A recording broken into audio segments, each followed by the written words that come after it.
ಅದಕ್ಕಾಗಿ ನಮ್ಮ ಶಾಲೆಗೆ 21ರಿಂದ 23ನೇ ತಾರೀಕಿನವರೆಗೂ ಈ ತಿಂಗಳ 23ನೇ ತಾರೀಕಿನ ಒಡಿಟಿಗೆ ನಮ್ಮ ಗೀತಾ ಗಾಂವ್ಕರ್ರು ಮತ್ತು ಹಾಗೂ ಅವರ ಸಹ ಸಿಬ್ಬಂದಿಗಳು ಸಹ ಬಂದು ನಮಗೆ ಬಹಳಷ್ಟು ಮಾರ್ಗದರ್ಶನ ಕೊಡುವುದರ ಮೂಲಕ ಬಹಳ ಇದು ಸಹಕಾರವನ್ನು ನೀಡಿದ್ದಾರೆ. ಅವರಿಗೆ ನಮ್ಮ ಶಾಲೆಯ SDMC ಹಾಗೂ ಮುಖ್ಯಾಧ್ಯಾಪಕರು ಮತ್ತು ವಿದ್ಯಾರ್ಥಿಗಳ ಪರವಾಗಿ ನಾನು ಅವರಿಗೆ ಈ ಮಹಾಸಭೆಗೆ ಸಾಮಾಜಿಕ ಪೋಷಕರ ಮಹಾಸಭೆಗೆ ಸ್ವಾಗತ ಮಾಡ್ತಾ ಇದ್ದೀನಿ. ಅದೇ ರೀತಿ ನಮ್ಮ ಶಾಲೆಯ ಯಾವತ್ತು ಅಭಿವೃದ್ಧಿ ಬಗ್ಗೆ ಆಗಲಿ ಏನಾದರೂ ಸಮಸ್ಯೆಗಳಿದ್ದಾಗ ನಾವು ಸಲೀಂ ಹತ್ರ ಅವರ ಮಗ ನಮ್ಮ ಶಾಲೆಯ ಹಳೆಯ ವಿದ್ಯಾರ್ಥಿಗಳ ಸಂಘದ ಅಧ್ಯಕ್ಷರೂ ಆಗಿದ್ದಾರೆ. ಅವರು ಸಲೀಂ ಈ ಹಿಂದೆ KSRTCಯಲ್ಲಿ ಕರ್ತವ್ಯ ನಿರ್ವಹಿಸಿ ನಿವೃತ್ತಿಯನ್ನು ಒಂದು ಈಗ ಸುಖ ಜೀವನವನ್ನು ನಡೆಸ್ತಾ ಇದ್ದಾರೆ. ಅವರಿಗೆ ನಮ್ಮ ಶಾಲೆಗೆ ಇಂಥ ಫಂಕ್ಷನ್ ಇದೆ, ನೀವು ಅರ್ಜೆಂಟ್ ಬರಬೇಕು ಅಂತ ಫೋನ್ ಮೂಲಕ ಹೇಳಿದ್ರು ಸಹ ಅವರು ಬಂದು ಈ ಸಭೆಗೆ ಅಧ್ಯಕ್ಷತೆಯನ್ನು ವಹಿಸಿ ಈಗ ಉಪಸ್ಥಿತರಿದ್ದಾರೆ. ಅವರಿಗೂ ಸಹ ನಮ್ಮ SDMC ಹಾಗೂ ಶಾಲಾ ಮುಖ್ಯಾಧ್ಯಾಪಕರ ಪರವಾಗಿ ಹಾಗೂ ಎಲ್ಲರ ಊರ ನಾಗರಿಕರ ಪರವಾಗಿಯೂ ನಾನು ಅವರಿಗೆ ಸ್ವಾಗತವನ್ನು ಮಾಡ್ತಾ ಇದ್ದೇನೆ. ಅದೇ ರೀತಿ ನಮ್ಮ ಶಾಲೆಯ SDMC ಅಧ್ಯಕ್ಷರು ಫಿರಾಸತ್ ಅಲಿ ಅವರು ಸಹ ಅರ್ಜೆಂಟ್ ತಮ್ಮ ಕಾಯಕವನ್ನು ಬಿಟ್ಟು ಅರ್ಜೆಂಟ್ ಅವರು ಪಾಪ ಕಟಿಂಗ್ ಮಾಡ್ತೀವಿ ವೃತ್ತಿಯನ್ನು ಮಾಡ್ತಾ ಇದ್ದಾರೆ. ಅವರು ನಮ್ಮ ಶಾಲೆಗೆ ಯಾವುದೇ ಸಂದರ್ಭದಲ್ಲಿ ನಾವು ಫೋನ್ ಮಾಡಿ ಬರ್ತೇವೆ ಅಂತ ಮನಪೂರ್ವಕವಾಗಿ ಹೇಳಿ ಆಗಿಂದಾಗ ಬರ್ತಾರೆ.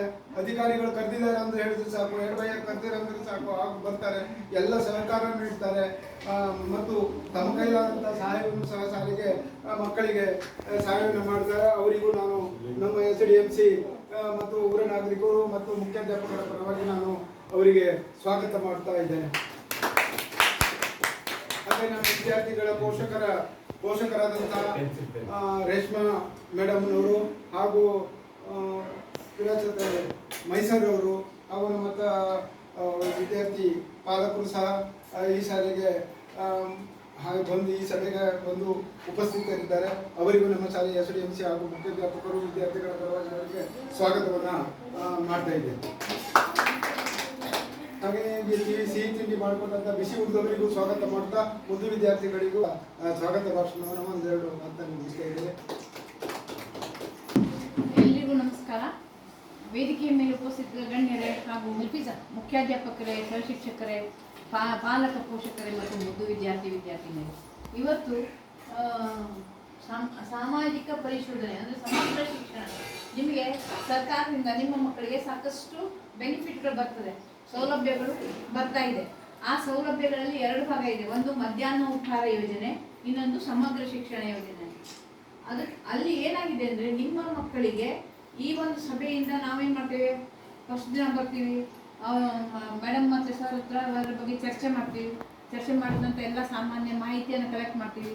ಕಲೆಕ್ಟ್ ಮಾಡಿಕೊಂಡು ನಿಮ್ಮ ಈಗ ಸಂಬಂಧಪಟ್ಟಂಥ ದಾಖಲಾತಿಗಳನ್ನು ಪರಿಶೀಲನೆ ಮಾಡಿ ಮಕ್ಕಳನ್ನು ಸಹಿತ ಅವ್ರಿಗೆ ಕೇಳ್ತೀವಿ ಏನೇನು ಸಿಗ್ತದೆ ಏನು ಅಂತ. ಮತ್ತು ಪಾಲಕರ ಮನೆ ಭೇಟಿ ಮಾಡ್ತೀವಿ. ನಾವೇನು ನೀವು 4-5 ಜನ ಇದ್ದೀರಿ ಬರ್ತೀರಿ ಅಂತ ಹೇಳ್ಕೊಂಡು ನಾವು ಹೋಗಲಿಲ್ಲ ಅಷ್ಟೇ. ಮತ್ತೇನಂದರೆ ನೀವು ಮಕ್ಕಳಿಗೆ ಊಟ ಉಪಹಾರ ಕೊಡ್ತಾರೆ, ಮಧ್ಯಾಹ್ನ ಊಟ ಕೊಡ್ತಾರೆ, ಕೊಡ್ತಾರೆ, ಸರಿ ಬಿಡಿ, ಪಟ್ಟಿ ಪುಸ್ತಕಗಳನ್ನು ವಿತರಣೆ ಮಾಡ್ತಾರೆ. ಪಟ್ಟಿ ಎಲ್ಲ ಪುಸ್ತಕಗಳು ಮತ್ತೆ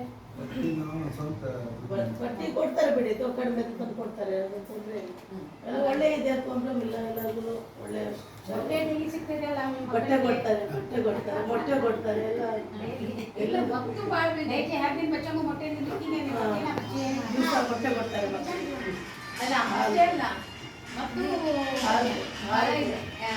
ಮತ್ತೇನಿದೆ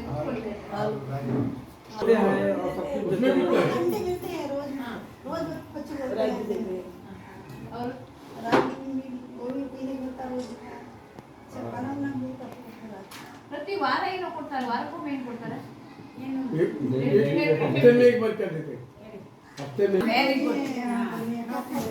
ನೆನಪಿದೆಯಾ? ಗೊತ್ತಿದೆ ನಿಮಗೆ? ಪಾಲಕರಿಗೆ ಗೊತ್ತಿದೆ ಅಲ್ಲ ಯಾವ ಹುಡುಗಿ ಅದು? ಕೂತ್ಕೊಳ್ಳಿ ಮತ್ತೆ ಮತ್ತೆ ನೀವು ಹೇಳ್ಬೇಡ ಪುಟ್ಟಿ, ಈಗ ಅವ್ರು ಹೇಳ್ತಾರೆ, ಮಮ್ಮಿ ಹೇಳಿ. ಮತ್ತೆ ಯಾವಾಗ ಸಿಗ್ತದೆ? ಮತ್ತು ಒಂದು ಸಲ ಕೊಡ್ತಾರೆ ಗುಳಿಗೆ. ಯಾವ ಕೊಡ್ತಾರೆ ಗುಳಿಗೆ ಅಂತ ಹೇಳಿದೆ ನಾನು. ಜಂತುಗಳು. ವರ್ಷಕ್ಕೆ 2 ಬಾರಿ ತೆಗ್ತೀನಿ ಜಂತುಗಳು. 6 ತಿಂಗಳಿಗೊಮ್ಮೆ ಅಂದ್ರೆ ವರ್ಷಕ್ಕೆ ಅದು 6 ತಿಂಗಳಿಗೆ ಕೊಡ್ತಾರೆ ಗೊತ್ತಿದೆ ಅಲ್ಲ. ಹೌದು. ಹಾ. ಮತ್ತೆ ಇನ್ನೊಂದೇನಿದೆ ಅಂದ್ರೆ ದೂರದಿಂದ ಬರುವಂತ ಮಕ್ಕಳಿಗೆ, ಸಮೀಪದವರಿಗಲ್ಲ, ದೂರದಿಂದ ಮಕ್ಕಳು ಬರ್ತಾ ಇದ್ದು ಮಧ್ಯದಲ್ಲಿ ಯಾವುದೇ ಸ್ಕೂಲ್ ಇಲ್ಲದೆ ಇದ್ರೆ ಅಂತವರಿಗೆ 1 ವರ್ಷಕ್ಕೆ 6,000 ರೂಪಾಯಿ ಕೊಡ್ತಾರೆ. ಅದೊಂದಿದೆ. ಸಾರಿಗೆ ಬರ್ತೇವೆ. ಸಾರಿಗೆ ಬರ್ತದೆ ಅದಿದೆ. ಅನೇಕರಿಗ ಖರ್ಚು. ಮತ್ತೆ ವರ್ಷಕ್ಕೊಮ್ಮೆ ಡಾಕ್ಟರ್ ಬರ್ತಾರೆ ಹೌದು. ಟೆಸ್ಟ್ ಮಾಡ್ಲಿಕ್ಕೆ ಅಲ್ವಾ. ನಮಗೆ ನಾವು ಕಲಿಬೇಕಾದ್ರೆ ಏನೂ ಇರ್ಲಿಲ್ಲ, ಹೌದು. ನಿಜವಾಗ್ಲೂ ಹೇಳ್ಬೇಕಾದ್ರೆ ಯಾವ ಬೆನಿಫಿಟ್ ಇರಲಿಲ್ಲ. ಈ ಸರಿ ಗೊತ್ತಿರ್ಬೋದು, ಆಗಸ್ಟ್ 15 ಒಂದು ಪೇಪರ್ ಬಿಟ್ಟು ಅದು ಸಣ್ಣದು, ಮತ್ತೆ ಜನವರಿ 26 ಒಂದು ಪೇಪರ್. ನಾವೆಲ್ಲ ಅದನ್ನ ಅನುಭವಿಸ್ಕೊಂಡು ನಮ್ಗೆ ಏನೂ ಇಲ್ಲಾಗಿತ್ತು. ನಾವು ಮತ್ತೆ ನಮ್ಗೇನಾಗಿತ್ತು ಅಂದ್ರೆ ಮಧ್ಯಾಹ್ನ ಮನೆಗೆ ಹೋಗ್ಬೇಕು, ಮತ್ತೆ ಶಾಲೆ ಕುತ್ಕೊಳ್ಳಿಕ್ಕಿಲ್ಲ, ಹೌದು. ಊಟ ಶಾಲೆ ಬೇಗ ಶಾಲೆ ಕರ್ಲಿಕ್ಕಿಲ್ಲ. ಇತ್ತು ಮೇಡಮ್, ಶಾಲೆ ಬೇಗ ಇತ್ತು. ಹೌದು ಬೇಗಿತ್ತು. ಹೌದು. ಮತ್ತೆ ಊಟ ಶಾಲೆ ಕರ್ಲಿಕ್ಕಿಲ್ಲ, ಹೌದು. ಮತ್ತೆ ಬಾಟ್ಲಲ್ಲಿ ನೀರಿಲ್ಲ, ಒಂದು ಡ್ರಮ್ಮಲ್ಲಿ ನೀರು ತುಂಬಿಟ್ಟಿದ್ರು, ಆ ನೀರನ್ನ ಎಲ್ಲರೂ ಕುಡಿತಿದ್ರು. ಆದ್ರೆ ಎಲ್ಲರೂ ಆರೋಗ್ಯವಾಗಿರ್ತಿದ್ರು. ಅದು ಉಪ್ಪಿಟ್ಟು ರವಾ ಅಂತ ಬರ್ತಿತ್ತು. ಆ ಕಡೆಗೆ ಬಂತು ಮೇಡಮ್, ಅದು ನಮ್ಮಲ್ಲಿ ಹಳ್ಳಿ ಶಾಲೆಗೆಲ್ಲ ಕೊಡ್ತಾನೆ ನಮ್ಗೆ ಇದ್ರು. ಏನು ಸಿಗ್ಲಿಲ್ಲ ಮೇಡಮ್, ನಾವು ಅಂಥದ್ದು ಕಲ್ತು ನಮ್ಗೆ ಏನು ಸಿಗ್ಲಿಲ್ಲ. ಬನ್ನಿ ಅಮ್ಮ. ಕ್ಯಾಬಿನ್ ಗೆ और चैनल अंदर बैठो। माशाल्लाह बच्चों को बहुत अच्छा सहूलत है, हमारा तो क्याबिन होता था भी।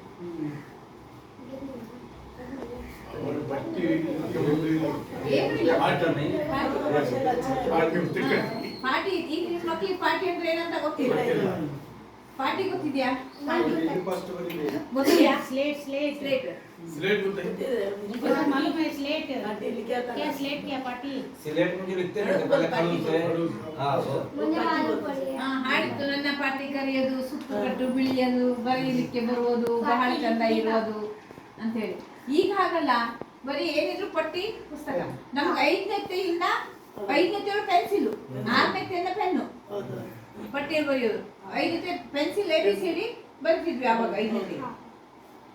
ಆ ರೀತಿ ಇತ್ತು. ಆದ್ರೆ ಈಗ ಸರ್ಕಾರ ಎಷ್ಟೆಲ್ಲ ಸವಲತ್ತುಗಳನ್ನು ಕೊಟ್ಟಿದೆ, ತುಂಬಾ ಕೊಟ್ಟಿದೆ.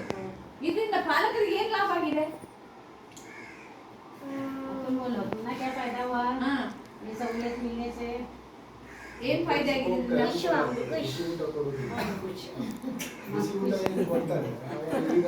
अब ನಾಳೆ ಪಾಲಕರಿಗೆ ಟೆನ್ಷನ್, ಟಿಫಿನ್ ಮಾಡ್ಬೇಕು, ಮಕ್ಕಳಿಗೆ ಕಳ್ಸುವಂತಿಲ್ಲ, ಶಾಲೆ ಕೊಡ್ತಾರಲ್ಲ, ಹಾ. ಅದು ಅನುಕೂಲ ಆಗಿದೆ. ಹಾ. ಮತ್ತೆ ಒಂದು ಒಳ್ಳೆ ಬಡತನ ಇದ್ರು ಒಂದು ಪಟ್ಟಿ ಪುಸ್ತಕ ಕೊಡ್ತಾನೆ ಒಂದು ಅನುಕೂಲ ಆಗಿದೆ. ಹಾ. ಒಂದ್ ವೇಳೆ ಬ್ಯಾಗ್ ಕೊಡ್ತಿದ್ದಾರೆ, ಒಂದು ಬ್ಯಾಗ್ ಕೊಡ್ತಿದ್ದಾರೆ, ಅದು ಬಹಳ ಅನುಕೂಲ ಆಗಿದೆ. ಪರವಾಗಿಲ್ಲ, ಬಡ ಜನ ಇದ್ದವ್ರಿಗೆಲ್ಲ ಬಹಳ ಅನುಕೂಲ ಆಗಿದೆ, ಎಲ್ಲದ್ರಲ್ಲೂ ಅವರಿಗೆ ಅನುಕೂಲ ಆಗಿದೆ. ಅನುಕೂಲ ಆಗಿದೆ. ಹಾಗಾದ್ರೆ ನಮ್ಮ ಮಹಿಳೆಯರಿಗೆ ಏನು ಅನುಕೂಲ ಆಗಿದೆ? ತಾಯಂದಿರಿಗೆ ನಮಗೂ ಅನುಕೂಲ ಆಗಿದೆ. ಏನಾಗಿದೆ ಹೇಳಿ ನೋಡುವ. ಟಿಫಿನ್ ಕಟ್ಟೋದು ಅನುಕೂಲ ಆಗಿದೆ. ಅದೆಲ್ಲ ಟಿಫಿನ್ ಕಟ್ಟುದಲ್ಲ, ಮತ್ತು ಬೆನಿಫಿಟ್ ಆಗಿದೆ. ಹಾಗಿದೆಯಾ ಇಲ್ಲ ನೆನ್ಪು ಮಾಡ್ಕೊಳ್ಳಿ ನೀವು ಯಾವಾಗ. ಈಗ ನಾನು ಹೇಳಿಸ್ಕೊಳ್ಳಿ, ನೀವು ನಗ್ತೀರಿ. ಹ? ಹೇಳ್ತೀರಾ? ಶುಚಿತ್ವ ಹೌದು. ಮತ್ತೆ ಮತ್ತೊಂದು ಬೆನಿಫಿಟ್ ಇದೆ. ಏನ್ ಗೊತ್ತಿದೆ, ಬೆಳಿಗ್ಗೆ ನೀವು 9 ಗಂಟೆಗೆ ಮಕ್ಕಳಂತ ಇಲ್ಲಿ ಬಿಡ್ತೀರಿ, 4:15 ತನಕ ಮಕ್ಕಳು ಇಲ್ಲಿರ್ತಾರೆ. ಅಷ್ಟೊಳಗೆ ನಾವು ನಮ್ದೆಲ್ಲ ಕೆಲಸ ಮಾಡ್ಕೊಳ್ಳಿ ಆಗ್ತದೆ. ಪೇಟೆಗೆ ಹೋಗ್ಬೋದು, ಸಂಬಂಧಿಕರ ಮನೆಗೆ ಹೋಗ್ಬೋದು. ಈಗ ನೋಡಿ, ಸೀರೆ ಕೊಡುದು, ಹೆಸರು ಹಾಕುದು ಎಲ್ಲ ಇರ್ತದೆ. ಎಲ್ಲ ಕಡೆ ಮಕ್ಕಳು ಕರ್ಕೊಂಡು ಹೋಗ್ಲಿಕ್ಕೆ ಆಗುದಿಲ್ಲ. ಆಗುದಿಲ್ಲ. ಹೋಗ್ತೀರಿ ಅದನ್ನ? ಶಾಲೆಯಲ್ಲಿ ಬಹಳ ಅನುಕೂಲ ಆಗಿದೆ. ಶಾಲೆ ಇದ್ದಾಗ ಮಕ್ಕಳು ಒಂದು ಸೇಫಲ್ಲಿ ಇರ್ತಾರಲ್ಲ, ಇರ್ತಾರೆ. ಎಲ್ಲಿ ಹೋದ್ರು ಬಂದು problem ಆಗುದಿಲ್ಲ. ಅದೇ ಮನೆ ಈಗ ನೋಡ್ರಿ, ಈಗ ಶಾಲೆಯಲ್ಲಿ ಮಧ್ಯಾಹ್ನ ಮನೆಗೆ ಬಂದ್ರೆ ನೀವೆಲ್ಲ ಬಂದ ತಕ್ಷಣ ಅಮ್ಮ ಇಲ್ಲ ಹೋದ್ರು, ಅಮ್ಮ ಇಲ್ಲ ಹೋದ್ರು, ನೀವೆಲ್ಲಾದ್ರೂ ಹೋಗಿದ್ರೆ ಹೌದು. ಕೇಳ್ತಾರೆ, ಕೆಳಗೆ ಹೇಳ್ತಾರೆ, ಮಧ್ಯಾಹ್ನ ಶಾಲೆ ಹೋಗುದಿಲ್ಲ ಅಂತ ಕಳಿಸ್ಕೊಡ್ತಾರೆ. ಇಷ್ಟೆಲ್ಲ ಸಮಸ್ಯೆಗಳು ಮೊದ್ಲು ಇತ್ತು, ಈ ತರ ಸಮಸ್ಯೆಗಳು ಅಲ್ಲ ಮೇಡಮ್? ಎಷ್ಟು ಸಮಸ್ಯೆ ನಾವು ಮಾಡಿದೀವಿ. ಅದಕ್ಕೆ ನಾವು ನಮ್ಮ ಮಕ್ಕಳು ಕಣ್ಣು ಕಟ್ಟಿತ್ತಂದ್ರೆ ಪಾಲಕರು ಎಲ್ಲೂ ಹೋಗ್ತಾ ಇರ್ಲಿಲ್ಲ ಅವಾಗ. ಈಗ ನೋಡ್ರಿ, ಒಂದ್ ಪೇಟೆಗೆ ನೀವು ಪೇಟೆಗೆ ಹೋಗ್ಬೇಕೇನೋ ತರ್ಲಿಕ್ಕೆ, ಮಕ್ಳಿಗೆ ಕರ್ಕೊಂಡೋದ್ರೆ ಅದು ಬೇಕು ಇದು ಬೇಕು ಇದು ಬೇಕು ಹಠ ಮಾಡ್ತಾರೆ. ಮತ್ತೆ ಹೋದ್ರೆ ಬೇಕು ಕೆಲಸ, ಪಟ್ನೆ ಹೋಗಿ ಬರ್ಬೇಕು ಅಂದ್ರೆ ಹೋಗಿ ಬರ್ಲಿಕ್ಕೆ ಆಗುದಿಲ್ಲ. ಈಗ ಒಬ್ಬರೇ ನಾವು ನಮ್ದೇ ಅಂದ್ರೆ ಪಟ ಹೋಗಿ ಕೆಲಸ ಮಾಡ್ಕೊಂಡ್ವಿ ಬಂದ್ವಿ ಅಲ್ಲ. ಇಲ್ಲಿ ಏನಂತ ಸರ್ಕಾರ ಕೇಳಿದ್ರೆ, ಪಾಲಕರು ಶಾಲೆಗೆ ಇನ್ವಾಲ್ವ್ ಆಗ್ಬೇಕು. ಇನ್ವಾಲ್ವ್ ಆಗ್ಬೇಕಂದ್ರೆ ಅಟ್ಲೀಸ್ಟ್ ಈಗ ಒಂದು 20 ಮಕ್ಕಳಿಗೆ ಅಂತ ತಿಳ್ಕೊಳ್ಳಿ, 10 ಪಾಲಕರು ಇರ್ತಾರೆ. ಆ ಮಕ್ಕಳಿಗೆ 20 ಮಕ್ಕಳಿಗೆ ಈಗ ಅಡಿಗೆಯವರಿಗೆ ಹಣ ಯಾವಾಗ ಕೊಡ್ತಿದ್ರು? ಫಸ್ಟ್ ಸ್ಟಾರ್ಟಿಂಗು ಅನ್ನ ಸಾರು ಎರಡೇ ಮಾಡ್ಬೇಕಾದ್ರೆ ಎಷ್ಟಿತ್ತು ಅದೇ ಹಣನೇ ಇದೆ. 100 ರೂಪಾಯಿ ಹೆಚ್ಚು ಮಾಡಲಿ ಪ್ರಶ್ನೆ ಇಲ್ಲ. ಆದ್ರೆ ಈಗ ಮಾಡೋ ಕೆಲಸಕ್ಕೂ ಆಗ ಮಾಡೋ ಕೆಲಸಕ್ಕೂ ಡಿಫ್ರೆನ್ಸ್ ಇದೆ ಅಲ್ವಾ? ಅವಾಗೇನಿತ್ತು, ಖಾಲಿ ಒಂದು ಅನ್ನ ಸಾರು ನೀವು ನಾವೇ ಮಾಡ್ತೀವಲ್ಲ ನಮ್ಮ ಮನೆ, ಒಂದು ಅನ್ನ ಸಾರು ಮಾಡೋದ್ರೆ ಏನೂ ಅಲ್ಲ ನಮ್ಗೆ. ಮತ್ತೆ ಅದ್ರ ಈಗ ನೋಡ್ರಿ, ಬೆಳಿಗ್ಗೆ ಎದ್ದು ಮಕ್ಕಳು ಬರೋ ತನಕ ಹಾಲು ಕಾಸಿಡ್ಬೇಕು, ರಾಗಿ ಮಾಡ್ಬೇಕು, ಆನಂತರ ಅಡಿಗೆ ಮಾಡ್ಬೇಕು, ಮೊಟ್ಟೆ ಸುಲಿಬೇಕು. ಇಲ್ಲಿ ಸ್ವಲ್ಪ ಜನ ಮಕ್ಕಳಿದ್ದಾರೆ, ಅಷ್ಟು ಅನ್ಸುದಿಲ್ಲ. ತುಂಬಾ ಜನ ಮಕ್ಕಳಿಗೆ ಬಹಳ ಕಷ್ಟ. ಹೌದು. ನಾವು ನೋಡಿದ್ದೇವೆ ಉರ್ದು ಶಾಲೆಯಲ್ಲಿ ಮತ್ತೆ ಬಹಳ ಶಾಲೆ ಆ ಮೊಟ್ಟೆ ಸುಲಿಯುದು, ಅವ್ರಿಗೆ ಮೊಟ್ಟೆ ಸುಲಿದಕ್ಕೆ 30 ಪೈಸೆ ಕೊಡ್ತೇವೆ ಅಂತ ಹೇಳ್ತಾರೆ. ಆದ್ರೆ ಆ ಮೊಟ್ಟೆ ಸುಲಿಯುದು ಬೇಡ ಡೈಲಿ, ಆ 30 ಪೈಸೆ ತಗೊಳ್ಳೋದು ಬೇಡ. ಈಗ ನಾವು ಮನೇಲಿ ನೋಡಿ, ನೀವು ಮತ್ತೊಂದೇನಂದ್ರೆ ನೀವು ಮಕ್ಕಳು ಮನೆಯಲ್ಲಿ ಒಂದ್ ದಿವಸ ರಜೆ ಇದ್ದಾಗ ಮನೇಲಿ ಇದ್ರೆ ನಮ್ಗೆ ಎಷ್ಟು ಕಷ್ಟ ಆಗ್ತದೆ. ಈಗ ಅಷ್ಟು ಜನ ಮಕ್ಕಳನ್ನ ಶಿಕ್ಷಕರು ಮಕ್ಕಳನ್ನು ನೋಡ್ಕೊಳ್ಬೇಕು, ಜೊತೆಗೆ ಶಾಲೆ ಕೆಲಸಗಳನ್ನು ಮಾಡ್ಬೇಕು, ಮಕ್ಕಳಿಗೆ ಕಲಿಸ್ಬೇಕು, ಮಕ್ಕಳಿಗೆ ಊಟ ಕೊಡ್ಬೇಕು, ಮೊಟ್ಟೆ ತರಕಾರಿ ಎಲ್ಲ ತರಬೇಕು, ಎಲ್ಲ ತಂದು ಮಾಡ್ಕೊಡ್ಬೇಕು. ಮತ್ತೊಂದೇನಂದ್ರೆ ಮತ್ತೆ ಆ ಟೈಮಿಗೆ ಗುಳಿಗೆ ಕೊಡ್ಬೇಕು. ಈಗ ನೋಡ್ರಿ 12:30 12:30 ಊಟ ಹಾಕ್ತಾರೆ. ನಾವು ಮನೇಲಿದ್ರೆ ಅಲ್ಲ, ಈಗ 1 ಗಂಟೆ ಆಗ್ಲಿ, ಡೈಲಿ 1 ಗಂಟೆ ಆಗ್ಲಿ ಆಗ್ತದ? ಇಲ್ಲ, ಮತ್ತೆ ಡಿಫ್ರೆನ್ಸ್ ಆಗ್ತದೆ. ಆದ್ರೆ ಶಾಲೆ ಟೈಮಿಗೆ ಈಗ ಟ್ಯಾಬ್ಲೆಟ್ಸ್ ಆಗಿ ಹೋಮ್ವರ್ಕ್ ತಗೊಳ್ಬೇಕು ಅಂದ್ರೆ ಎಷ್ಟೊತ್ತಿಗೂ ತಗೊಳ್ಬೋದು. ಒಟ್ಟ ಬೆಳಗ್ಗೆ ಸಂಜೆ ತನಕ ಅದು ಮತ್ತೆ ಅಲರ್ಟ್ ಇದ್ದಂತ ತಂದೆ ತಾಯಿಯಾಗ, ಇಲ್ಲಾಂದ್ರೆ ಮುಂದೆ ನಾಳೆ ತಗೊಂಡ್ರೆ ಸೋಮವಾರ ಮಂಗಳವಾರ ತಗೊಂಡ್ರೆ ಅಂದ್ರೆ ಇದು ಹಾಗಲ್ಲ. ಶಾಲೆ ಕರೆಕ್ಟ್ ಆ ದಿವಸ ಅಂದ್ರೆ ಆ ದಿವಸನೇ ಕೊಡ್ತಾರೆ, ಆ ದಿವಸನೇ ಮಕ್ಕಳು ತಗೊಳ್ತಾರೆ. ನಿಜವಾಗ ಮತ್ತೆ ಇದನ್ನ ಎಲ್ಲ ಶಾಲೆ ಕೊಡ್ತಾ ಇದ್ದಾರ? ಎಲ್ಲ ಶಾಲೆ ಕೊಡ್ತಾರ? ಗೌರ್ಮೆಂಟ್ ಶಾಲೆ, ಹಾ, ಗೌರ್ಮೆಂಟ್ ಶಾಲೆಗೆ ಮಾತ್ರ ಕೊಡ್ತಾರೆ, ಪ್ರೈವೇಟ್ ಸ್ಕೂಲಿಗೆ ಕೊಡುದಿಲ್ಲ. ಪ್ರೈವೇಟ್ ಸ್ಕೂಲಿಗೆ ಎಲ್ಲ ಅದೇ ಅದೇ ಅದೇ ಅನುದಾನಿತ ಇದೆ ಸರ್. ಗೌರ್ಮೆಂಟ್ ಅನುದಾನ ರಹಿತ ಇಲ್ಲ. ಅಂದ್ರೆ ಈಗ ಮಕ್ಕಳು ಹೆಚ್ಚು ಹೋಗ್ತಾ ಇರೋದು ಅದೇ ಸ್ಕೂಲಿಗಲ್ವಾ. ಉದಾಹರಣೆಗೆ ಹಿಮಾಲಯ ಮತ್ತೆ ಇದಕ್ಕೆಲ್ಲ ಹೋಗ್ತಾ ಇದ್ದಾರೆ, JC ಅಲ್ಲೆಲ್ಲ ಕೊಡುದಿಲ್ಲ. ಮತ್ತೊಂದೇನಂದ್ರೆ ನೋಡ್ರಿ, ಈಗ ಈಗ ನಿಮ್ಮಿದ್ರೊಳಗೂ ಸ್ವಲ್ಪ ಮಕ್ಕಳ ಸಂಖ್ಯೆ ಕಡಿಮೆ ಆಗದೆ. ನಮ್ಮಿದ್ರೊಳಗು 1 ಅಥವಾ 2, ನಿಮ್ಮಿದ್ರೊಳಗೆ 3, 4. ನಾವೆಲ್ಲ ಚಿಕ್ಕವರಿರ್ಬೇಕಾದ್ರೆ ಎಲ್ಲರೂ ಕಲಿತಿದ್ವಿ ಅಲ್ಲ. ಫಸ್ಟ್ ಸ್ಟಾರ್ಟಿಂಗ್ ಶಾಲೆ ಸ್ಟಾರ್ಟ್ ಆಯ್ತು ಅಂದ ತಕ್ಷಣ ಪಾಲಕರಿಗೆ ಹೆವಿ ಅದು. ಈಗ 2 ಸರಿಗೆಲ್ಲ 2 ಮಕ್ಕಳು ಇದ್ದಾರೆ, ಅಷ್ಟು ಟೆನ್ಷನ್ ಆಗಿದ್ರೆ 2 ಜಾಬ್ ಇದ್ದಾರೆ.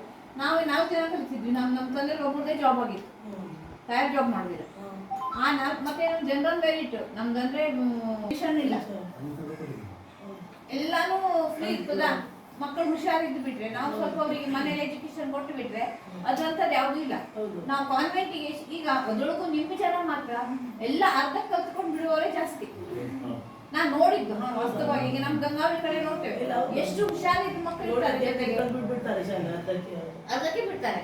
ನಾವಿರ್ಬೇಕಾದ್ರೆ ಭಾಷಾ ಅಂತ ಹೋಗ್ಬೇಕು, ಅವ್ನ ಮಾತು ಕಲ್ತು ಟೀಚರ್, ಹೈಸ್ಕೂಲ್ ಟೀಚರ್ ಆಗಿ ರಿಟೈರ್ಡ್ ಬಂದಿದ್ದಾನೆ. ರಿಟೈರ್ಡ್ ಆದಾಯ ಗೊತ್ತಿಲ್ಲ ಅಂದ್ರೆ ಕೆಲವಷ್ಟು ಜನ ಈಗೀಗ ಮತ್ತೇನ್ ಮಾಡುದು, ಕಲ್ತ ತಕ್ಷಣ ದುಬೈ ಹೋಗ್ತೇವೆ ಅಂತ ಹೋಗ್ಬಿಡ್ತಾರೆ ಅವರು. ಆಫರ್ ಇರ್ತದೆ. ನಮ್ಮಲ್ಲಿ ನಮ್ಮ ಮನೆ ತಾಯಿ ಮನೆ ಎದುರಿಗಿಂದ ಶಾಲೆಯಿಂದ ಮಕ್ಕಳು ಹೋಗ್ತಿದ್ರು. ಶಾಲೆ ರಿಸಲ್ಟ್ ಏಪ್ರಿಲ್ 10 ರಿಸಲ್ಟ್ ಹಾಕಿತ್ತಲ್ಲ ಅವಾಗ ಏನ್ ಹೇಳ್ತಾ ಹೋಗ್ತಾ ಇದ್ರು ಅಂತ, ನಾನು ಅಂಬಿಗ ಸಮಾಜದ ಮಕ್ಕಳೆಲ್ಲ ಇದ್ರಲ್ಲಿ. ಅವ್ರೇನಂತಿದ್ರು, ನಾನು ಇಲ್ಲಪ್ಪ, ನಾನ್ ದೋಣಿಗೆ ಹೋಗ್ತೇನೆ ನಾಳೆ, ನಾನು ದೋಣಿ ಹೋಗ್ತೇನೆ, ನಾ ಶಾಲೆಗೆ ಹೋಗಿಲ್ಲ ಅಂತ. ನಿಮ್ ಕಾಸ್ಟ್ ಮಕ್ಕಳು ಗರ್ನಲ್ ಕಟ್ತೇನೆ ಅಂತಿಲ್ಲ, ಅವಾಗ ಗರ್ನಲ್ ಕಟ್ತಿದ್ರಲ್ಲ, ಬಾಳ ಆಗಿತ್ತಲ್ಲ, ಅದ್ ಮಾಡ್ತೇವೆ ಅಂತ ಹೇಳ್ತಿದ್ರು. ನಮ್ಮ ತಮ್ಮ ನಮ್ಮ ಅಣ್ಣ ಅಂತಿದ್ರು. ಅದೇ ಅವ್ರಿಗವ್ರು ಆಪ್ಷನ್ ಇದೆ. ನಮ್ಗೆ ಏನಿದೆ, ನಮ್ಗೆ ಏನೋ ಬೇಕಾದ್ರೆ ಕಲಿಬೇಕು, ಇಲ್ಲಾಂದ್ರೆ ಇಲ್ಲ. ನಮ್ಗೆ ಅಷ್ಟೊತ್ತಿಗೆ ದಂಧೆ ಮಾಡಿ ನಮ್ದಾಯಾದ ದಂಧೆ ಯಾವುದೂ ಇಲ್ಲ ಅಲ್ಲ, ಯಾವ್ದು ದಂಧೆ ಇಲ್ಲ. ಅವ್ರಿಗೆ ಈಗ ನೀವು ನಿಮ್ಮ ಜನ ಫುಲ್ ಅಲ್ಲಿ ಗಮನ ಕಟ್ಟೋದು ಇದನ್ನ ಮಾಡ್ತಿದ್ರು. ಅಮ್ಮಿದ್ರ ಅವ್ರದ್ದು ಇದೆ ಅದನ್ನ ಮಾಡ್ತಿದ್ರು, ದೋಣಿ ಇದು ಅಂತ ಹೇಳಿ. ಹಾಗಾಗಿ ಈಗ ಏನು, ಈಗ ಮಕ್ಕಳಿಗೆ ತಂದೆ ಎಲ್ಲೂ ಕಳ್ಸುದಿಲ್ಲ. ಆದ್ರೆ ಸರ್ಕಾರದಿಂದ ಎಲ್ಲ ಸವಲತ್ತು ಸಿಗ್ತದಲ್ಲ, ಅದ್ರ ಕಡ್ಡಾಯ ಮಕ್ಕಳಿಗೆ ಕಳ್ಸ್ಬೇಕು. ನಿಮ್ಗೆ ಹೇಳ್ತೇನೆ, ನಾನು ಕಲಿಬೇಕಾದ್ರೆ ನನ್ನ ಜೊತೆ ಸುಮಾರು ಜನ ಇದ್ರು, ನಿಮ್ಮ ಕಾಸ್ಟ್ ಹುಡುಗಿಯರೆಲ್ಲ ಇದ್ರು.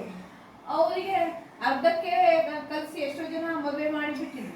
ಅದ್ರಲ್ಲಿ ಒಬ್ರು ನಿಮ್ಗೆ ಗೊತ್ತಿದ್ರು, ಮೈದಾನ ಸಾಹೇಬ್ ಅವ್ರ ಹೆಂಡತಿ ಅಂತ, ಅವರ ರಿಲೇಷನ್ ಇಲ್ಲಿ ಅನುಕೂಲದವರು ಇದ್ದಾರೆ.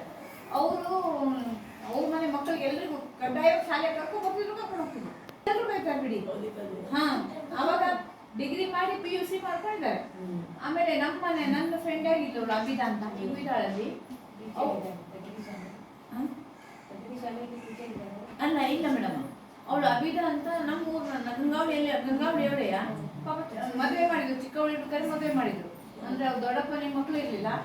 ಅವರು ಇವಳನ್ನು ಬಾಟ್ ಬೀದಿ ಮೇಲೆ ನೋಡ್ತಿದ್ರು, ಇಲ್ಲ ಮದುವೆ ಮಾಡ್ಬೇಕು ಅಂತ ಮದುವೆ ಮಾಡಿದ್ರು. ಮಕ್ಕಳಾಗ್ಬೇಕು, ನಾನು ಮಕ್ಕಳ ಸಂಖ್ಯೆ ಕಡಿಮೆ ಇದೆ, ಮಕ್ಕಳು ತಗೊಬನ್ನಿ ಅಂದಾಗ ಅವ್ರು ಕೇಳ್ತಾರೆ, ಸರ್ಕಾರದ ಹಣ ನಮ್ಮ ಶಾಲೆಗೆ ಯಾಕೆ ಜಮಾ ಆಗುದಿಲ್ಲ ಅಂತ.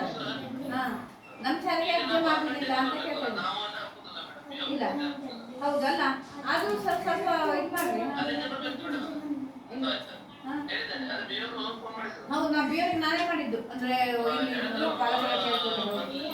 ಹೌದು, ಯಾಕೆಂದ್ರೆ ನಾವು ಇಲ್ಲಿ ಬಂದು ನೋಡಿದಾಗ ರಿಪೋರ್ಟ್ ಮಾಡ್ಬೇಕಾಗ್ತದೆ ಸರ್, ಬಿಲ್ ಬೇಕಾಗ್ತದೆ ನಮಗೆ, ಬಿಲ್ ಇಲ್ಲ ಇದಿಲ್ಲ ಅಂತ. ಆದಷ್ಟು ಬೇಗ ಸಿಗುವಂಗೆ ಮಾಡಿ. ನೆಕ್ಸ್ಟ್ ಆದಷ್ಟು ಆ ಕಡೆ ಈ ಕಡೆ ಇದ್ದವರಿಗಾರ ಹೇಳಿ ಈ ಶಾಲೆಗೆ ಬರ್ಲಿಕ್ಕೆ ಇದು ಮಾಡಿ. ಯಾಕೆ ಮಕ್ಕಳ ಸಂಖ್ಯೆ ಸ್ವಲ್ಪ ಜಾಸ್ತಿ ಮಾಡ್ಲಿಕ್ಕೆ ಪ್ರಯತ್ನ ಮಾಡಿ. ಹೌದು, ಅದೇ ಮಾಡ್ಬೇಕು. ಯಾಕೆ ನಮ್ಮ ಶಾಲೆ ನಮ್ಗೆ ಮುಗಿಸಿದ್ರೆ ಬೇಜಾರು ಬೇಕು. ಅದಕ್ಕಾಗಿ ಸ್ವಲ್ಪ ಶಾಲೆಗಳಿಗೆ ಮಕ್ಕಳನ್ನ ನಿಮ್ಗೆ ಗೊತ್ತಿರ್ತದೆ ತಂದು ಕಲಿಸಿ. ಮತ್ತೊಂದು ಹೇಳ್ತೀನಿ ಮೇಡಮ್, ಒಂದು 3 ವರ್ಷದ ಹಿಂದೆ ನಾವು ಇಂಗ್ಲಿಷ್ ಮೀಡಿಯಂ ಮಾಡ್ಬೇಕಂತ ಮಕ್ಕಳೆಲ್ಲ ಕ್ರೋಢೀಕರಣ ಮಾಡಿದ್ವಿ. ಮಕ್ಕಳೊಂದು 13 ಮಕ್ಕಳು ಸಿಕ್ಕಿದ್ರು. ಅದ್ರ ಒಂದು ಹರ್ಷಿತಾ ಮೇಡಮ್ ಏನಂತು, ನೀವು 16 ಮಕ್ಕಳು ಮಾಡಿದ್ರೆ ಮಾತ್ರ ಅಂತ 13 ಮಕ್ಕಳು ಅಪ್ರೂವ್ ಕೊಡೋಕೆ 16 ಮಕ್ಕಳು. ಅವಾಗ ನಾವೆಲ್ಲ ಸಿಗ್ತಾಯಿತ್ತು 16 ಅಂದ್ರೆ ಒಂದೇ ತಿಂಗ್ ಬರುವವರೆಗೂ 16 ಮಕ್ಕಳು ಆಗ್ಬೇಕಂತಾರೆ. ಅವಾಗ ಇಂಗ್ಲಿಷ್ ಮೀಡಿಯಂ ತಪ್ಪಾಯ್ತು. ನಮ್ದೀಗ ಉರ್ದು ಸ್ಕೂಲ್ ಆಗೋದಿಲ್ಲ ಮೇಡಮ್. ನಿಮ್ಮ ಉರ್ದು ಸ್ಕೂಲ್ ಇದೆ ತುಂಬಾ ಜನ, 3 ಜನ ಶಿಕ್ಷಕರು ಇದ್ರಲ್ಲಿ ತುಂಬಾ ಜನ ಇದ್ರು. ಈಗ ಎಲ್ಲ ಹಿಮಾಲಯ ಗಾಡಿ ಮೇಲೆ ತಗೊಂಡು ಹೋಗುದು ಬಿಡು. ಬ್ರಿಡ್ಜ್ ಒಂದು ಆಗಿದೆಯಲ್ಲ, ಚಲೋ ಆಗ್ಬಿಟ್ಟೆ. ಗಾಡಿ ಮೇಲೆ ಅವ್ರು ಏನ್ ಮಾಡ್ತಾರೆ ಎಲ್ಲರೂ ಇಂಗ್ಲಿಷ್ ನೋಡಿ ಹೆಂಗಿದೆ ಕೇಳಿದ್ರೆ 1 ರಿಂದ 5 ಎಲ್ಲ ಫ್ರೀ ಅಂತಾರೆ. ಬಸ್ ಚಾರ್ಜ್ ಫ್ರೀ, ಅದು ಪುಸ್ತಕ ಫ್ರೀ. ಕಡಿಕ್ ಅವ್ರು ಏನ್ ಮಾಡ್ತಾರೆ 8 ನಿಂದ 3 ನಿಂದ ಹೋದ್ಮೇಲೆ ಒಂದೊಂದೇ ಬಿಲ್ಲು ಲಾಸ್ಟಿಗೆ ರಿಸಲ್ಟ್ ಕೊಡ್ಬೇಕಂತ ತಗೋತಾರೆ. ಇದು ನನ್ನ ಸ್ವಂತ ಅನುಭವನೂ ಇದೆ, ನಮ್ಮ ನೆಂಟನ ಮಗಂದು ಇದೆ. ಮಕ್ಕಳು ಚೆನ್ನಾಗಿ ಕಲಿತಾರೆ ನನ್ನ ಲೆಕ್ಕಕ್ಕೆ. ಗುಂಪಲ್ಲಿ ಹೋಗಿದ್ದಾರೆ, ಯಾರು ದಡ್ಡ ಇರ್ತಾರೆ ದಡ್ಡಾಗೆ ಇರ್ತಾನೆ, ಹುಷಾರ್ದ ಹುಷಾರ್. ನನ್ನ ಮಗನ ತೆಗೆದಿದ್ದೆ ಅವನನ್ನ ಸಣ್ಣಿಗೆ ಅಲ್ಲಿ LKG ಅಂತ ನಾನು ಸ್ವಲ್ಪ ಮಳ್ಳಾಗ್ಬಿಟ್ಟೆ. ಅವ್ರ ಮಾತಿಗೆ ನಾನು ಹಾಕಿದೆ. ಆದ್ಮೇಲೆ ಈ ಹುಡುಗ ಹಿಂದಿ ಕೊಡೋದು, ಮುಂದೆ ಮಕ್ಕಳು ಕಲಿಯೋದು, ಇವನು ಏನು ಬರುದಿಲ್ಲ. ಇವನು ಏನು ಅವನಿಗೆ ಅಂದ್ರೆ ಏನ್ ಗೊತ್ತಿಲ್ಲ, ನಮ್ಗೆ ಅಲಿಬೇಕು ಗೊತ್ತಿಲ್ಲ ಅವನಿಗೆ. ನನ್ಗೆ ಒಂದು ಕಂಪ್ನಿ ಲಾಸ್ಟ್ ಕನ್ನಡ ಶಾಲೆ ಹೋದೆ ನಾನು, ಎಲ್ಲ ಹಾಕ್ಬಿಟ್ಟು ಅಂತ ಹೇಳಿ. ಅವರು 3 ಮೆಂಟರ್ಸ್ ಆಗುದಿಲ್ಲ, ಅಲ್ಲಿ 5 ಲಾಸ್ಟ್ ಅಲ್ಲ ಶಾಲೆ. ಅವ್ರನ್ನ ಮೆಂಟರ್ಸ್ ಮಾಡಲಿಕ್ಕೆ ಆಗುದಿಲ್ಲ ಮೇಡಮ್ ಅಂತ ನೋಡ್ರಿ, ಇವ್ರಿಗೆ ಫೋನ್ ಮಾಡಿದ್ದೀನಿ. ನನ್ನ ಜವಾಬ್ದಾರಿ ಕಳಿಸ್ತೀನಿ, ನಾನು ಮುಂದೆ ಮಾಡ್ತೇನೆ. ಅವ್ರನ್ನ ನಂಬಿಕೆ ನಾ ಇಲ್ಲಾಗಿದೆ. ನನ್ನ ದೊಡ್ಡ ಮಗಳಲ್ಲಿ 2 ಮಕ್ಕಳೆಲ್ಲ ಕಲ್ತಿದ್ದು ಇಲ್ಲಿ ಕಲ್ತ್ಕೊಂಡ್ಬಿಡ್ತಾರ ಅವಳು. ಅವಳಿಗೆ ಇಲ್ಲಿ ಅಷ್ಟೆಲ್ಲ ಹಾಕಿದ್ದಾನೆ ಅವಳಿಗೆ. ಇವಾಗ ಇದು ಶಾಲೆ ಹಾಕಿದ ಲಕ್ಷದಲ್ಲಿ ಶಾಲೆ ಬಂದಿದ್ದು ಆಗಿದೆ. ನಾವು ನನಗೆ ಒಂಥರ ಅನುಕೂಲ ಆಗಿದೆ. ಅಮ್ಮ ನನ್ನ ಮಗ ಓದ್ತಾ ಇದ್ದಾನಲ್ಲ, ಬರ್ತಿದ್ದಾನೆ, ನನಗೊಂಥರ ಖುಷಿಯಾಗಿದೆ. ನಾನು ನನ್ನ 4 ಮಕ್ಕಳಿಗೆ ಕಳಿಸ್ಬೇಕಾದ್ರೆ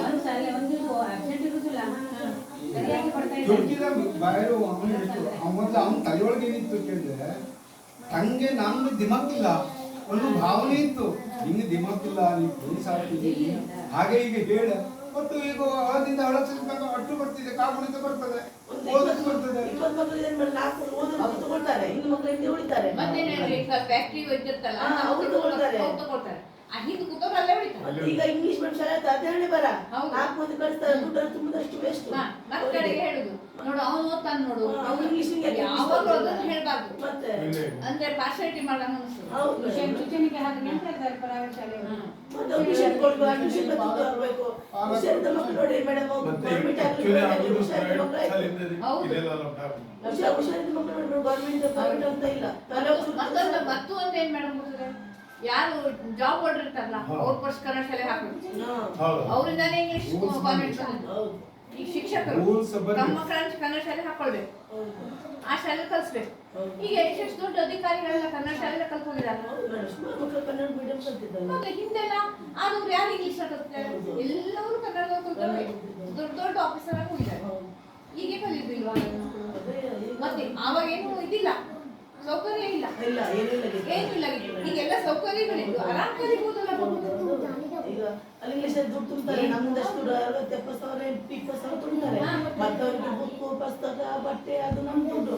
ಒಂದ್ ಮಗು ಮೇಡಮ್ ಒಂದು 50,000 ಇಡ್ಬೇಕು ಮೇಡಮ್. ಅಲ್ಲಿ ಮಕ್ಕಳು ಹಿಂಗ್ ಹೋಗಿ ಕೂತ್ಕೊಳ್ಳೋದು, ಹಿಂಗ್ ಕಲಿಯುದು, ಮತ್ತೆ ಹೀಗೆ ಬರುದು. ಅವ್ರಿಗೆ ಫ್ರೀ ಇಲ್ಲ ಮಕ್ಕಳಿಗೆ. ಈಗ ನೋಡಿ ಮನೆಯಲ್ಲಿ ಒಬ್ಬ ಕನ್ನಡ ಈ ಶಾಲೆ ಗೌರ್ಮೆಂಟ್ ಶಾಲೆ ಕಲ್ತವ, ಒಬ್ಬ ಪ್ರೈವೇಟ್ ಶಾಲೆ ಕಲ್ತವ, 2 ಜನ ಇದ್ದಾಗ ಯಾರು ಆಕ್ಟಿವ್ ಇರ್ತಾರೆ? ಮನೆಯಿಂದ ಹೊರಗಡೆ ಒಬ್ಬ ಎಷ್ಟು ಮನೆ ಬರ್ತಾನೆ ಅಂದ್ರೆ ಅಲ್ಲಿ ಯಾರು ಬಂದು ಅಂದ್ರೆ ಅಟ್ಲೀಸ್ಟ್ ಅವ್ರು ಮಾತಾಡಿದ್ರು ತಾಯಿ ಹತ್ರ ಹೋಗಿ ಹೇಳ್ತಾರೆ ಹೊರಗಡೆ ಯಾರು ಬಂದಿದ್ದಾರೆ ಅಂತ. ಆ ಇಂಗ್ಲಿಷ್ ಮೀಡಿಯಂ ಇರ್ತಾನಲ್ಲ, ಪುಸ್ತಕ ಇದು 2 ಮತ್ತೆ 3 ಗೊತ್ತಿಲ್ಲ. ಮತ್ತೆ ಇವ್ರು ನೋಡಿ ಹೆಂಗ್ ಫ್ರೀ ಬೇಕೋ ಹಾಕಿ ಕುತ್ಕೋತಾರೆ. ಅಲ್ಲಾಗಲ್ಲ, ಇವತ್ತೆಲ್ಲಿ ಕುತ್ಕೊಳ್ಳಿ ನಾಳೆ ಸ್ಕೂಲ್ ಕೂತಿ ಮುಗಿಯೋ ತನಕ ನಾವು ಅಲ್ಲೇ ಕುತ್ಕೋಬೇಕು. ಅದನ್ನ ರಿಪೋರ್ಟ್ ಅಲ್ಲಿ ಹಾಕ್ತೇವೆ. ನಮ್ಮ ಶಾಲೆಗೆ ಮಂಜೂರಿ ಕೊಟ್ಟಿದ್ದಾರೆ ಅಂದ್ರೆ ನಾವು ಮಾಡ್ತೇವೆ. ಹಾ. 1 ವರ್ಷ ಮಂಜೂರಿ ಕೊಡುದಿಲ್ಲ, 1 ವರ್ಷ ಮಂಜೂರಿ ಕೊಡ್ತಾರೆ. ಅವಾಗ ಹೆದರಿಕೆ ಆಗ್ತದೆ, ಇವ್ ನನ್ನ ಕೈಲಿಂದ ಬಿತ್ತಲ್ಲ. ಈಗ ಮೊಟ್ಟಿ ನೋಡಿ ಮೇಡಮ್ ಅವರು ಪಾಪ 800 ಚಿಲ್ಲರಿ ಮೊಟ್ಟಿಗೆ ಸಂತಕದಲ್ಲಿ ₹1 1.5 ಕೈಯಿಂದ ಹಾಕಿದ್ದಾರೆ. ಹೌದು, ಅದೇ ನಾವು ಬರೆದಕ್ಕವ ₹7 ಪರ್ಚೇಸ್ ಮಾಡಿ ತರ್ತಾ ಇದ್ದೇವೆ, ₹5 ಬರ್ತದೆ. ನಾವು ಹೋಗ್ತಾ ಇದ್ದೇವೆ. ಈಗ ನಾವು ₹5 ಖರ್ಚಾಗ್ತದೆ, 50 ಪೈಸೆ ಅಲ್ಲಿ ಹೋಗ್ತದೆ. ಇದ್ರೊಳಗೆ ಚರ್ಚೆ ಆಗಿತ್ತು ಏನಂದ್ರೆ ಮೊಟ್ಟೆ ರೇಟ್ ಅನ್ನ ಕಡಿಮೆ ಇವರು ಹೆಚ್ಚು ಮಾಡಿದ್ರೆ ಅವರು ಹೆಚ್ಚು ಮಾಡ್ತಾರೆ.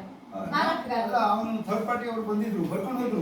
ಇಲ್ಲ, ₹7 ಕೆಳಗೆ ನೀವು ಮೊಟ್ಟೆ ನಮ್ಗೆ ಕೊಡದೆ ನಮ್ಗೆ ವರ್ಕೌಟ್ ಆಗುದಿಲ್ಲ.